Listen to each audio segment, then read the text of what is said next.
ایک اہل تشیع عالم نے دوران تقریر کہا کہ حضرت امام حسین رضی اللہ تعالیٰ عنہ کا سر مبارک جسم سے جدا ہوا تو بھی آپ کٹے ہوئے سر سے قرآن مجید پڑھ رہے تھے، کیا ایسا ممکن ہے؟ بالکل جھوٹ کا ہے جی، کوئی ایسا ممکن نہیں ہے، اور نہ یہ اس طرح کی کوئی آبزرویشن اس حوالے سے دنیا کے اندر کروائی جائے گی، یہ بالکل جھوٹ بولا ہے جس نے بھی بولا ہے۔ ہم نے اپنے بڑے بزرگوں سے سن رکھا ہے تو بزرگ کہ سیدنا حسین علیہ السلام کا سر مبارک جب نیزے پر چڑھایا گیا تو اس سے تلاوت قرآن کی آواز آ رہی تھی، کیا یہ بات درست ہے؟ جھوٹ کوئی نہیں ہے، سب کہانیاں ہیں، اور اس قسم کے دیو ملائی قصے کہانیاں لوگ سناتے ہیں تو سننے والے روتے ہیں، اشکار اٹھتے ہیں۔ میرے بھائی جو دنیا سے چلا گیا اب وہ کبھی قیامت تک واپس نہیں آئے گا، نہ اس کے ساتھ اس طرح کی ایکٹیویٹی کوئی پرفارم ہوگی۔ یہ بالکل کہانی ہے کہ سیدنا حسین کا سر جب نیزے پہ چڑھایا گیا تو وہ تلاوت قرآن کر رہے تھے۔ اگر یہ والے معاملات ہونے ہوتے تو حمزہ ابن عبد المطلب کے لیے بھی کوئی واقعہ رپورٹ ہوتا حدیث کے اندر، ان کی تو لاش کا مسئلہ ہوا ہے، تو اس میں کہیں نہیں ہے کہ جب مسئلہ کیا گیا تو جو جو عضو کاٹتے تھے اس میں سے قرآن پڑھنے کی آواز آتی تھی۔ کوئی ہے؟ جھوٹ، یہ بالکل جھوٹا واقعہ تھی۔ کوئی ہے؟ جھوٹ، یہ بالکل جھوٹا واقعہ۔ عربی کا ایک مشہور جملہ ہے کہ انسان جس بات سے جاہل ہوتا ہے تو پھر وہ اس کا دشمن ہوتا ہے۔ آپ انجیل مرزا کا کلپ سن کر آ چکے ہیں کہ اس سے سوال کیا جاتا ہے کہ کیا امام حسین علیہ السلام کے سر مبارک نے نیزے پر تلاوت کی تھی؟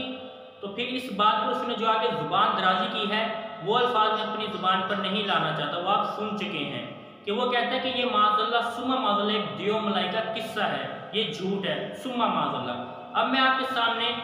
سب سے پہلے دو ریفرنس پیش کرتا ہوں، دو حوالے پیش کرتا ہوں کہ کہاں پر لکھا ہوا ہے کہ امام حسین علیہ السلام کے سر مبارک نے نیزے پر قرآن پاک کی تلاوت کی۔ سب سے پہلا ریفرنس دیکھیں اور آپ کے سامنے سکرین پر موجود ہے، تاریخ دمشق جلد نمبر 60 اور صفحہ نمبر 370 پر منہال بن عمر سے روایت موجود ہے۔ وہ کہتے ہیں انا واللہ رائیت راس الحسین ابن علی، کہ میں نے اللہ کی قسم، امام حسین علیہ جو راوی ہے روایت کرنے والے اللہ کی قسم کھا کر کہتے ہیں کہ میں نے امام حسین علیہ السلام کے سر کو جب دیکھا نیزے پر بلند ہوتا ہوا، وہ کہتے ہیں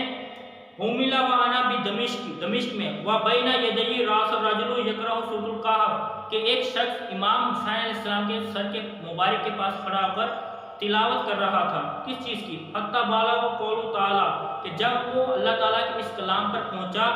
ام حسبت ان اصحاب الکہف والرقیم کانوا من آیاتنا عجبا، کہ جب وہ قرآن پاک کی سورۃ الکہف کی اس آیت کی تلاوت کرتا ہے کہ اللہ کریم نے ارشاد فرمایا کہ اصحاب کہف کا سو کر دوبارہ اٹھ جانا اللہ تعالیٰ کی بڑی نشانیوں میں سے ایک نشانی ہے۔ تو جب وہ شخص تلاوت کرتے ہوئے اس مقام پر پہنچا، آگے کیا ہوتا ہے؟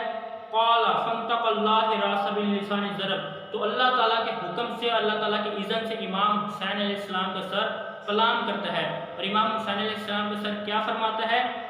فقال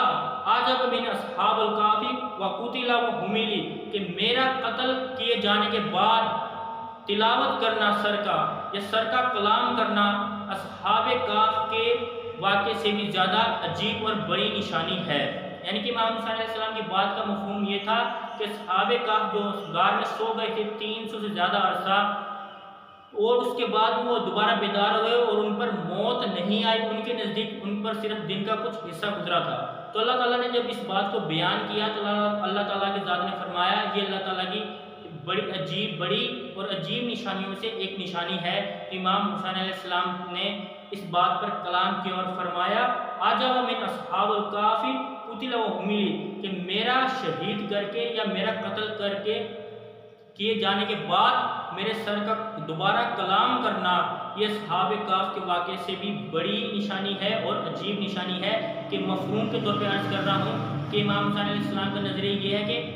جو میرا بدن مبارک ہے وہ کربلا میں موجود ہے اور میرا سر مبارک دمشق میں موجود ہے، اور دمشق کے اندر میرے سر نے کلام کیا۔ اس کے علاوہ دوسرا ریفرنس آپ کے سامنے پیش کرتا ہوں، یہی کتاب تاریخ دمشق جلد نمبر 22 اور صفحہ نمبر 117 پر سلمہ بن کہیل سے روایت موجود ہے۔ سلمہ بن کہیل کہتے ہیں رائیت راس حسین ابن علی رضی اللہ تعالیٰ عنہ، کہ میں نے امام حسین علیہ السلام کے سر کو دیکھا کلام کرتے ہوئے، وَهُوَ يَقُولُ، اور وہ یہ کہہ رہے تھے فَسَيَكْفِيكَهُمُ اللَّهُ وَهُوَ السَّمِيعُ الْعَلِيمُ، امام حسین علیہ السلام قرآن پاک کے اس مقام کی تلاوت کر رہے تھے۔ تو یہ تھا انجینئر مرزا کا ایک علمی جواب کہ اس نے کہا کہ یہ معاذ ثم معاذ اللہ دیو ملائی کا قصہ ہے۔ اس کے جواب میں نے آپ کے سامنے دو ریفرنسز تاریخ کی دمشق کی ایک بڑی عظیم کتاب امام ابن اسحاق نے جس کو لکھا ہے اس کتاب سے آپ کے سامنے پیش کر دی۔ اب دوسرا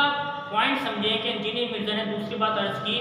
کہ اگر امام حسین علیہ السلام کے سر نے تلاوت کی ہے تو جب امیر حمزہ سید الشہداء رضی اللہ تعالیٰ عنہ کے جسم مبارک کے ٹکڑے کیے گئے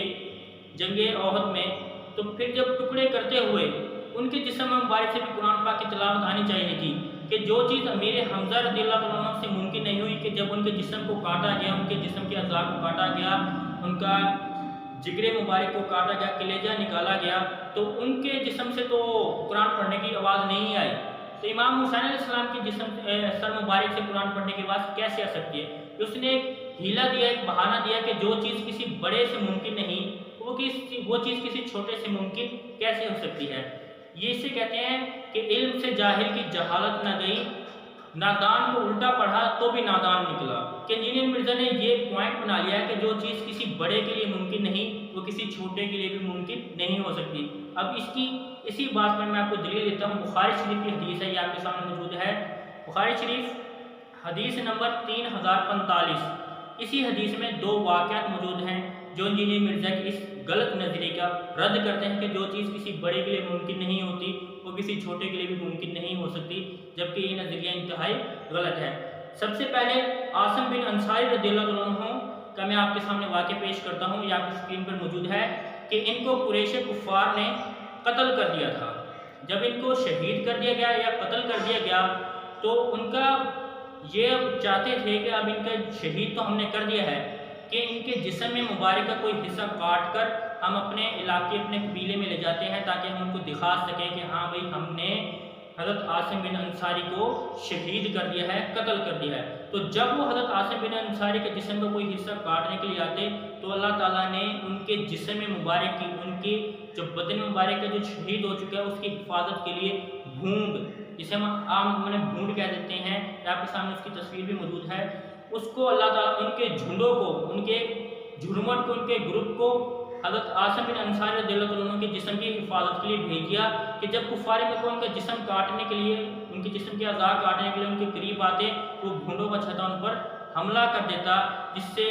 وہ ناکام ہو گئے حضرت عاصم بن انصاری رضی اللہ عنہ کے جسم کے مبارک کے حصے کاٹنے کے لیے۔ اب میرا سوال ہے یہاں پر، جو سید الشہداء امیر حمزہ رضی اللہ عنہ کو جنگ بدر میں، جنگ احد میں شہید کیا گیا اور ان کے جسم مبارک کا مسلح کیا گیا، جسم کو کاٹا گیا، اس وقت تو اللہ تعالیٰ کی ذات نے بھونڈوں کو نہیں بھیجا کہ جاؤ ان کے بدن کی حفاظت کرو، لیکن جب صحابی رسول عاصم بن انصاری رضی اللہ عنہ کی باری آئی تو یہاں پر اللہ تعالیٰ نے بھونڈوں کے چھتے کو بھیج دیا، ایک جھنڈ کو بھیج دیا کہ جا کر ان کی حفاظت کر کے آؤ۔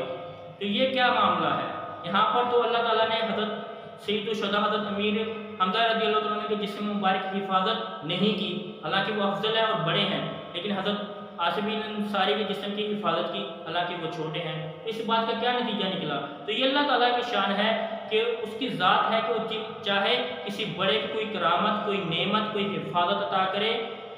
یا نہ کرے، اور چاہے تو کسی چھوٹے کو وہ کرامت اور وہ نعمت اور وہ حفاظت عطا کر دے جو کسی بڑے کو عطا نہیں کی۔ جب شیب ابی طالب میں نبی علیہ السلام کو قید کیا گیا، محصور کیا گیا، وہاں بھوک کا یہ عالم تھا کہ نبی علیہ السلام کو درخت کے پتے کھانے پڑے،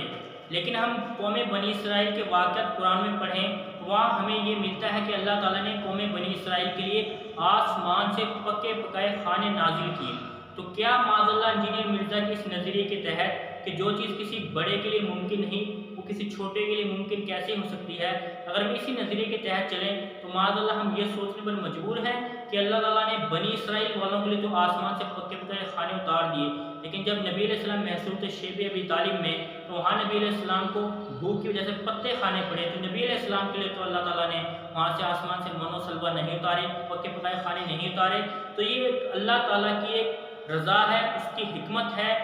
کہ جس کے لیے چاہے جو چیز عطا کر دے اور جس کے لیے چاہے کوئی بھی چیز عطا نہ کرے۔ اب اسی طرح بخاری شریف کی حدیث نمبر 3045 میں سیدنا خبیب رضی اللہ عنہ کا واقعہ موجود ہے کہ زینب بیان کرتی ہیں کہ جب سیدنا خبیب کو میرے گھر قیدی بنایا گیا